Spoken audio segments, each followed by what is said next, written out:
कल की क्लास में बच्चों हम लोगों ने पढ़ा था कि जो त्रिसंलयन होता है निषेचन के अंतर्गत, उससे जो संरचना होती है वो बनती है भ्रूणपोष, और जो भ्रूणपोष होता है, राइट, उस भ्रूणपोष का जो प्रकार है वो हम लोगों ने देखा था, और उसका काम होता है भ्रूण को क्या देना, पोषण प्रदान करना। ये हम लोगों ने पढ़ा था। अब उसी को आगे हम उसी चैप्टर जो हमारा 3 है उसके अंदर जो हमारा नेक्स्ट टॉपिक बनता है, और वेरी इंपॉर्टेंट, यहाँ से आपके 3 या 4 नंबर के अंदर क्वेश्चन आ जाता है कि द्विबीजपत्री पादप जो होते हैं उनके अंदर जो भ्रूणीय विकास होता है उसके चरणों को समझाइए, है ना।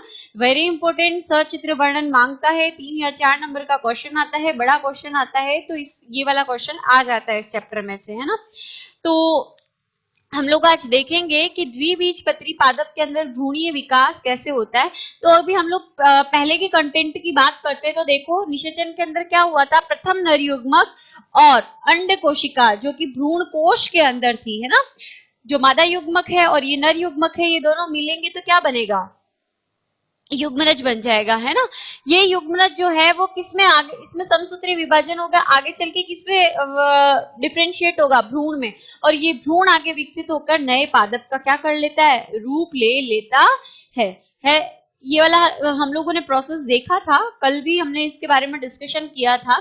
तो अब यहाँ पर देखो, युग्मनज जो होता है वो किसमें परिवर्तित हो रहा है, भ्रूण में, है ना। निषेचन में जो नर युग्मक मादा युग्मक मिले थे तो क्या बना, युग्मनज बना, लेकिन युग्मनज आगे चल के किसमें विकसित हो रहा है, भ्रूण में। तो युग्मनज से भ्रूण का निर्माण होने की क्रिया क्या कहलाती है, भ्रूणोद्भव कहलाती है, एम्ब्रियोजेनेसिस कहलाती है।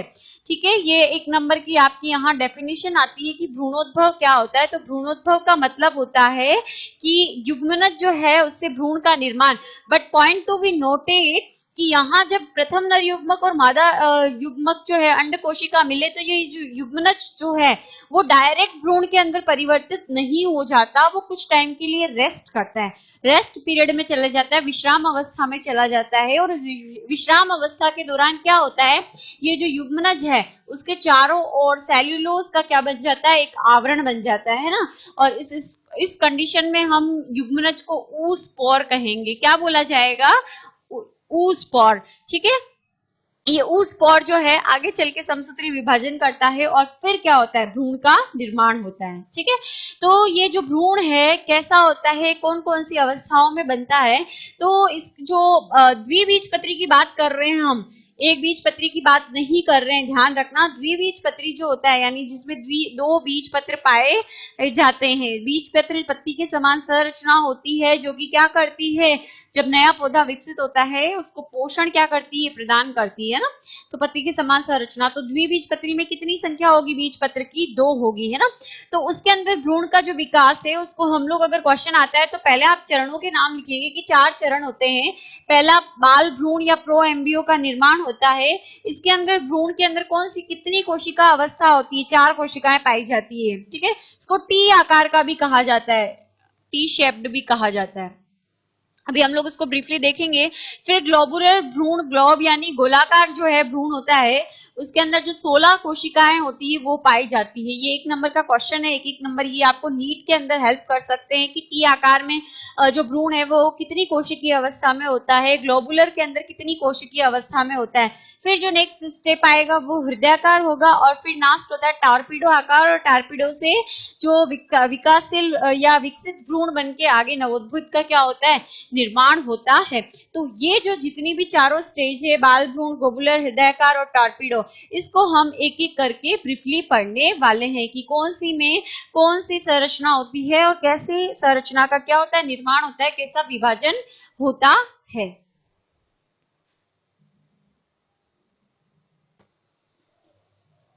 अभी देखो फर्स्ट स्टेज कौन सी है हमारी, बाल भ्रूण, प्रो एम्ब्रियो या टी शेप की जो भ्रूण है उसका निर्माण। तो देखो क्या हुआ, अभी मैंने समझाया था उस पर युग्मनज क्या होता है कि जो अंड कोशिका मादा कोशिका के मिलने से जो युग्मनज बनता है वो क्या होता है, रेस्टिंग पीरियड में चले जाता है, विश्राम अवस्था में चला जाता है। उस चले जाने के बाद वो क्या करता है, अपने चारों ओर क्या बना लेता है, सेल्यूलोज की जो आवरण होता है वो फॉर्म कर लेता है। ठीक है, अब उसके बाद इस युग्मनज के अंदर अनुप्रस्थ विभाजन, अनुप्रस्थ का मतलब ऐसे हॉरिजॉन्टल, ठीक है, वो विभाजन होगा तो दो कोशिकाएं बच जाती है निभाग की ओर। बीजांड काय के निभाग की ओर कौन सी बनेगी? शीर्षस्थ भ्रूणीय कोशिका। और बीजांड द्वार की ओर कौन सी बनेगी? आधारीय कोशिका। इसको निलंब कोशिका भी कहते हैं क्योंकि ये निलंबक तंतु का निर्माण करेगी। भी नेक्स्ट स्टेज में देखेंगे हम निलंबक तंतु क्या होते हैं। तो इस तरीके से आधारीय कोशिका या निलंबन कोशिका का क्या होगा? निर्माण होगा। अभी ये कितनी कोशिकाएं हैं? दो। यानी यहाँ पर जो भ्रूण है वो 2 सेल स्टेज के अंदर है। अब उसके बाद ये ऊपर वाली जो शीर्षस्थ कोशिका है उसमें अनुदैर्ध्य यानी एक वर्टिकल डिवीजन होगा। तो ये कितनी सेल हो गई? 1 और 2, है ना। और फिर उसके बाद ये आधारीय कोशिका है, उसके अंदर अनुप्रस्थ विभाजन होगा। अनुप्रस्थ मतलब ऐसे हॉरिजॉन्टल। तो ये कितनी हो गई? 1 और 2। तो ये हो गई तीसरी सेल और ये हो गई चौथी सेल। तो ये टी आकार की इस तरीके से जो भ्रूण होता है वो डेवलप हो जाता है और इसी को ही हम बाल भ्रूण या प्रो एम्ब्रियो कहते हैं। तो टोटल कोशिकाएं कितनी? 1, 2, 3 और 4।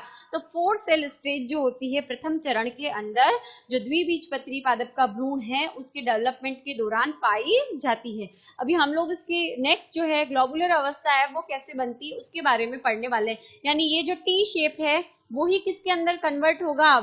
ग्लोबुलर के अंदर चेंज होगा। तो देखते हैं ग्लोबुलर जो है वो कैसे बनता है। ओके, हम लोग जो है द्विबीजपत्री पादपों में भ्रूण के विकास को अभी हम लोग देख रहे थे। तो उसके अंदर हमने फर्स्ट स्टेज देखी थी कि किस तरीके से जो हमारा युग्मनज बनता है उस युग्मनज में विभाजन होता है अनुप्रस्थ। 2 विभाजन होते हैं और फर्स्ट विभाजन जो होता है उसमें 2 कोशिकाएं बनती है, शीर्षस्थ और आधारीय। और उसके बाद फिर से उनमें एक में क्या होगा? अनुदैर्ध्य विभाजन होता है और एक में अनुप्रस्थ विभाजन होता है। शीर्षस्थ कोशिका में कौन सा होगा? अनुदैर्ध्य। और अनुप्रस्थ होगा आधारीय कोशिका में, जिसकी वजह से हमारे पास प्राक भ्रूण या टी आकार भ्रूण आता है। ये शीर्षस्थ दोनों कोशिकाएं हैं और ये आधारीय कोशिका है। ठीक है, अब हम लोग अभी शीर्षस्थ को नहीं देखेंगे, पहले हम देखेंगे किसको? आधारीय कोशिका को। जो ये आधारीय कोशिका होती है उसके अंदर अनुप्रस्थ विभाजन होते हैं और लगभग 6 से 8 जो हैं वो नई कोशिकाओं का क्या होता है? निर्माण होता है। किसके नीचे? ये जो शीर्षस्थ कोशिका है उसी के नीचे इस तरीके से आधारीय कोशिका में विभाजन होंगे। लगभग 4 विभाजन होते हैं जिसकी वजह से 6 से 10 तक जो है नई कोशिकाएं बनती। तो एक इस तरीके से आपको तंतु के समान जो संरचना है वो नजर आती है। इस तंतु रूपी संरचना को हम कहेंगे निलंबक तंतु। क्या बोलेंगे? निलंबक तंतु। अब इस निलंबक तंतु की जो नीचे वाली जो लास्ट कोशिका होती है वो फूल कर अपना आकार क्या कर लेती है? बढ़ा देती है और इसको कहा जाता है चुष्कांग। चुष्कांग मतलब नाम से ही निकल के आ रहा है कि किसी चीज को ये अवशोषित करेगी या चूसने का काम करेगी। वो चूसना क्या होता है? पोषण लेती है। और ये पोषण किस चीज से प्राप्त करेगी? जो बीजांडकाय होता है। बीजांड का कौन सा हिस्सा? बीजांडकाय। तो बीजांडकाय की जो कोशिकाएं होती है उससे ये क्या करती है? चुष्कांग जो है इसकी निलंबक तंतु की लास्ट कोशिका जो चुष्कांग कहला रही है, फुली हुई, आकार में सबसे बड़ी, ठीक है, ये बीजांडकाय से पोषण लेने का काम करेगी। फिर यहाँ पर आप ये जो शीर्षस्थ कोशिकाएं देख रहे हो उसके नेक्स्ट जो कोशिका आती है किसकी? निलंबक तंतु की, उसे हम बोलेंगे अंधस्फीता। ये आगे चलकर मूल गोप का निर्माण करती है। मूल गोप क्या होता है? हम लोगों ने 11वीं में पढ़ा है कि जो जड़ होती है उसके आगे एक टोपी जैसी संरचना होती है जो कि उस जड़ की सुरक्षा का काम करती है। वो मूल गोप जो है उसका निर्माण कौन सी कोशिका करती है? अंधस्फीता। और अंधस्फीता कोशिका कैसे बनती है?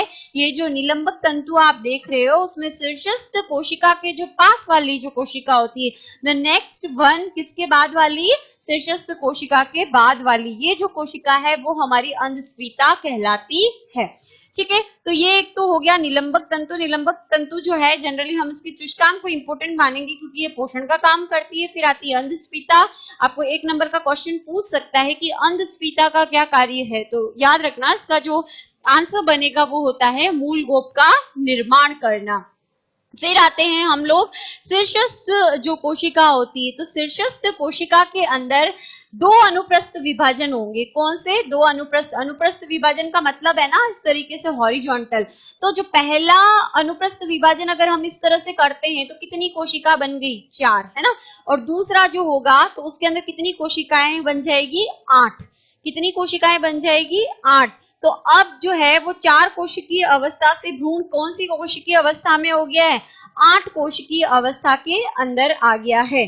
तो जो अंधस्फीता अभी हम लोगों ने देखी थी, अंधस्फीता के ऊपर ये 8 कोशिकीय भ्रूण हमको जो दिख रहा है, उसके अंदर ये जो ऊपर वाली 4 दिख रही है 1, 2, 3 और 4, इन्हें हम एपिबेसल कहते हैं या हिंदी में इसे कहते हैं अध्याधार। ये आगे चल के मूलांकुर, जिससे किसका निर्माण होता है? मूल का। और बीज पत्राधार यानी हाइपोकोटाइल। कोटाइल का मतलब होता है बीज पत्र। जैसे कि सपोज करो ये एक अक्ष है, ये यहाँ पर पत्ती जैसी संरचना है, वो हमारी बीज पत्र कहलाती है। ये आगे चलकर भ्रूण को क्या करेगी? पोषण प्रदान करेगी। लेकिन इस बीज पत्र की ये ऊपर वाला हिस्सा जो है वो बीज पत्राधार कहलाएगा। आगे बात समझ में? हाइपोकोटाइल। फिर आता है हमारा नेक्स्ट जो नीचे की 4 कोशिकाएं होती है 1, 2, 3 और 4, ये हमारी क्या कहलाती है? हाइपोबैसल कहलाती है, जिसको हम हिंदी में कहेंगे अद्राधार। ठीक है। यह आगे चल के बीज पत्र और बीज पत्रोपरिग का क्या करेगी? निर्माण करेगी। प्लस किसका निर्माण करेगी? प्रांकुर का निर्माण करेगी। प्रांकुर से किसका विकास होता है? प्रांकुर से जो प्रारोह भाग होता है यानी जो तना होता है, शाखाएं होती, वो आगे चलकर क्या होगी? विकसित होगी। ठीक है। अब ये जो 8 कोशिकीय अवस्था वाला जो भ्रूण है उसमें फिर से विभाजन होगा और विभाजन के बाद ये जो 8 था वो कोशिकाएं किसमें चेंज हो जाएगी? जस्ट डबल हो जाएगी। अनुप्रस्थ विभाजन होगा तो क्या होगा? डबल हो जाएगी। तो 8 का डबल क्या हो गया? 16। तो जो 16 सेल अवस्था होती है उसको हम ग्लोबुलर एम्ब्रियो कहते हैं, या जो ग्लोबुलर भ्रूण है उसके नाम से जाना जाता है। ये हमारी सेकंड अवस्था थी। अब जो नेक्स्ट जो थर्ड अवस्था आती है वो हृदयाकार आती है और फिर उसके बाद आती है टार्पीडो। तो हम इसको साथ में देखेंगे।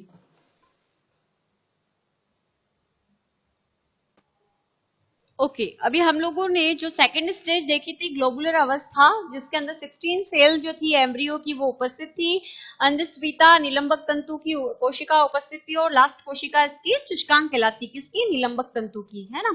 अब इसके अंदर फिर से क्या होते हैं? कई विभाजन होते हैं, तब जाके कौन सी अवस्था आती है? हृदयाकार। और हृदयाकार के बाद जाएगी वो आएगी टॉर्पीडो अवस्था, है ना, भ्रूण की। तो जब विभाजन हो जाता है 16 सेल अवस्था के अंदर तो इस तरीके से 3 लेवल बन जाते हैं। फर्स्ट होता है डर्मेटोजन, जो कि किसका निर्माण करेगी? आगे चलकर बाह्य त्वचा का निर्माण करेगी। ये अंदर वाला जो मध्य देख रहे हो वो वल्कुटजन कहलाता है। ये किसका निर्माण करेगा? आगे चलकर वल्कुट का निर्माण करेगा। फिर अंदर ही अंदर वाला होता है रंभजन। आप लोगों ने रंभ द्वितीय वृद्धि पढ़ा होगा। रंभ के अंदर क्या पाया जाता है? एजाइलम, फ्लोएम, मज्जा, परिरंभ। तो ये आगे चल के इसका क्या करने वाले हैं? निर्माण करने वाले हैं। फिर यही निलंबक तंतु है और यहाँ पर चुष्कांग है, ये अंधस्फीता है। तो ये वाली जो अवस्था है ये हृदयाकार अवस्था कहलाएगी। और फिर इससे जो है वो क्या होगा? जो भ्रूण कोश है वो इस तरीके से क्या हो जाएगा? झुक जाएगा। और यहाँ पर ये बीज पत्र, मतलब इसमें फिर से आगे चल के विभाजन होंगे, डेवलपमेंट होंगे, तो बीज पत्र बन जाएगा। यहाँ पर प्रांकुर है, यहाँ पर मूलांकुर है। ये साइड में आप जो भ्रूण कोश के इधर देख रहे हो ये भ्रूण कोश है, निलंबक तंतु चुष्कांग है, इधर बीजांड द्वार है और ऊपर वाला निभाग वाला हिस्सा है। तो इस तरीके की, और ये क्या है? बीजांड व्रंत है, बीजांड व्रंत। ठीक है। तो ये इस तरीके से, और ये जो आगे बाहर जो हिस्सा है ये बीजांड, ये आगे चल के किसमें चेंज हो जाएगा? बीज में। और बीजांड के 2 आवरण होते हैं, अध्यावरण, आपको पता है, बाह्य अध्यावरण और अंत अध्यावरण। ये क्या बना लेंगे? बीज की जो कवर होती है उसका क्या कर लेते हैं? निर्माण कर लेते हैं। उसके बाद हम लोग एक दो जो टर्म्स हैं वो देखने वाले हैं। वो टर्म्स कौन सी है? एक तो होता है बीज पत्र, दूसरा बीज पत्राधार और तीसरा है बीज पत्रोपरिग। ठीक है। सबसे पहले बीज पत्र क्या होता है? एक पत्ती जैसी संरचना, जो अक्ष होता है ना इसके अंदर, ये अक्ष जो होगा, कौन सा अक्ष होगा? ये जो भ्रूण होता है ये वाला हिस्सा, ये क्या कहलाता है? अक्ष, जिसके ऊपर ये बीज पत्र क्या होते हैं? लगे हुए रहते हैं। तो जो अक्ष जिस पे बीज पत्र लगे, 2 पत्ती के समान संरचना होती है वो बीज पत्र कहलाती है। फिर आता है बीज पत्रोधार या पत्राधार, है ना।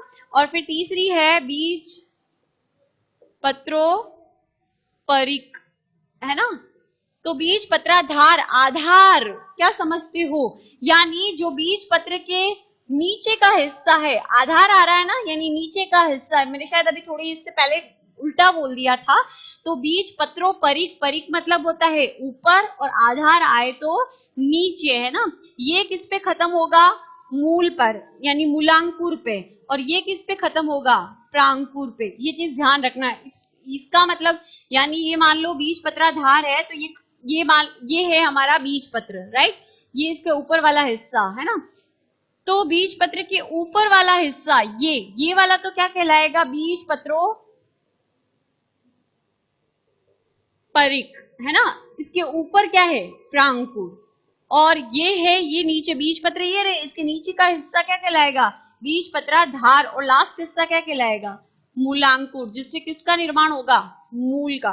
तो इस तरीके से ये हमारा टॉपिक क्या होता है, कंप्लीट होता है। कौन सा, द्विबीजपत्री पादपों में भ्रूणीय विकास कैसे होता है। इसको अच्छे से करना, इंपॉर्टेंट टॉपिक है।